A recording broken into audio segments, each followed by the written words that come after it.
বাপরে বাপ। এবং রঘুনাথের বাইরে সেলিব্রেটেড হলো, কোথায় রুক্মিণী কেন নেই? আমি কোথায় এরকম করে বলো, ঢুনতে রহো ঢুনতে রহো। Thank you.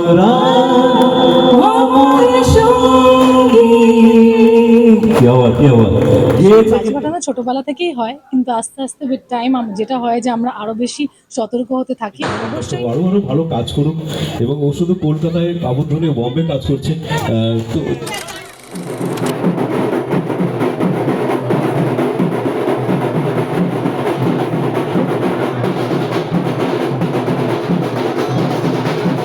হাঁটি হাঁটি হাঁটি হাঁটি পাপা দেখতে হবে কিন্তু সবাইকে, যদি আসেন তাহলে পরের বছর গান গাইবো।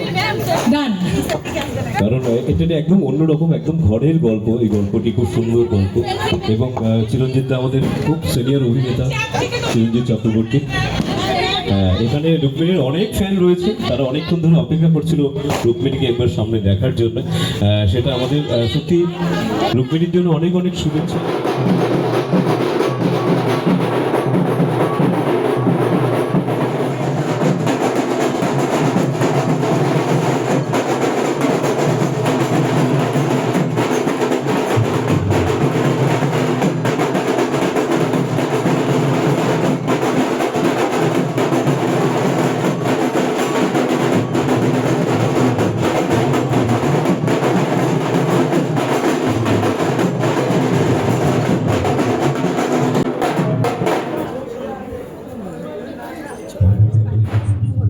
খুব ভালো কাটছে। কালী পুজো শুরু হলো আর কলকাতা থেকে শুরু হলো। আমি কলকাতায় ছিলাম না, কিন্তু এসেছি এমন দিনে যেদিনকে কালী পুজো, তো খুব ভালো লাগছে, খুব আনন্দে আছি এই মুহূর্তে। বাজি ফাটানো হয় অবশ্যই বাজি ফাটানো ছোটবেলা থেকেই হয়, কিন্তু আস্তে আস্তে উইথ টাইম যেটা হয় যে আমরা আরো বেশি সতর্ক হতে থাকি। অবশ্যই আমার ভীষণ ফুলঝুরি, ওটা জ্বালাতে খুব ভালো লাগে, রং মশাল এগুলো জ্বালাতে। তাও ছোটবেলায় খুব সাপবাজি সেইগুলো ছিল, কিন্তু শব্দবাজিটা অবশ্যই এটা একটা কনসিয়াস ডিসিশন থাকে যে সেটা যাতে না করি। কারণ সেটা শুধুমাত্র যে আমরা সবসময় বলি না পশু পাখি ওদের তো এক অসুবিধা আছেই, কিন্তু যারা হসপিটালসে আছে বা যারা বাড়িতে গুরুজনরা আছে বা যাদের বাড়িতে উই হ্যাভ সিনিয়র সিটিজেন্স, তাদের জন্য খুব প্রবলেম, বা যাদের হার্ট কন্ডিশন, তো সেইটা থেকে আমার মনে হয় নিজেদের যখন আনন্দের সময় অন্যদের কথাটাও ভেবে যদি করো, তাহলে আরো বেশি আনন্দটা আমার মনে হয় চারিদিকে ছড়িয়ে পড়ে। মায়ের কাছে কি চাওয়া থাকে সেটা যদিও খুব হ্যাঁ। তবুও আমার মনে হয় যখনই কালী পুজো হয় বা যে কোনো পুজো হয়, আমার মনে হয় সব থেকে বেশি একটা জিনিস, দুটো জিনিস আমার সবসময় চাওয়া থাকে। একটা হলো শান্তি, আর একটা হলো শক্তি। রুক্মিণীর মধ্যে মা কালীর রূপটা কতটা আমাদের মনে হয় সব মেয়েদের মধ্যে আমার মনে হয় হ্যাঁ হ্যাঁ, সেটা অবশ্যই। প্রতিটা নারীর মধ্যে মা কালী যেমন দুর্গা মায়ের রূপও থাকে, সেরকম মা কালীর রূপও থাকে, সেরকম সরস্বতী, লক্ষ্মী সব মিলিয়ে সবটাই থাকে। এবং সেটা হয় না মানে ক্রমশ প্রকাশ্য সময়ের সঙ্গে পরিস্থিতির সঙ্গে সেটা মনে হয় বেরিয়ে আসে, ঠিক বেরিয়ে আসে।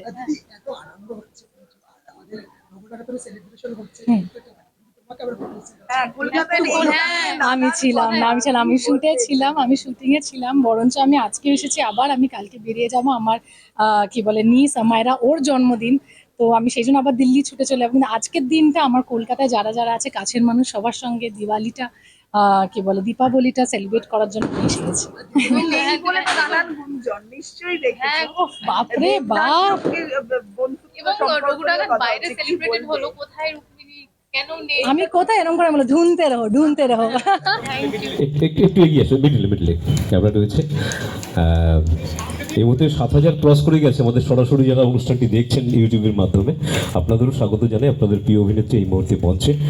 আর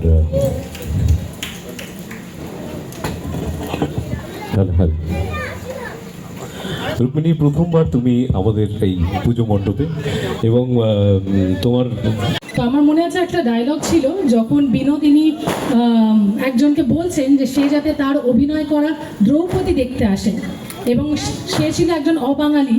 সে বলে যে কিন্তু আমি তো এই ভাষাটা বুঝবো না। তখন বিনোদিনী বলে, নারীদের কথা মাথায় রেখে, যে বিনোদিনীর অপমানের কোনো ভাষা হয় না, সেটা ভাবেই বোঝানো যায়। তো সেটাই আমি বলবো,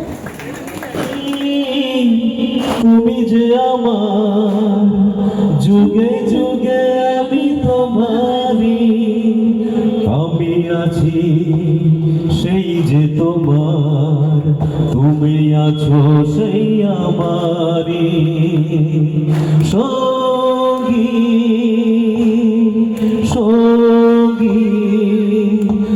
আমরা আমার সঙ্গী। কি আওয়াজ, কি আওয়াজ! গিয়েছে কিন্তু, বলতে পারবে না রুক্মিণী কিন্তু গিয়েছে আজকে। চেষ্টা আছে, মেয়েটার চেষ্টা আছে। মেয়েটার চেষ্টা কিন্তু আছে। সামনের অনুষ্ঠান আমরা ফুল সং শুনবো, পুরো গান সামনে। আমি প্রমিস শিখে আসবো, আবার ডাকবেন তো? একদম একদম। আসবো তো? শুনবেন তো? ঠিক আছে, ডান।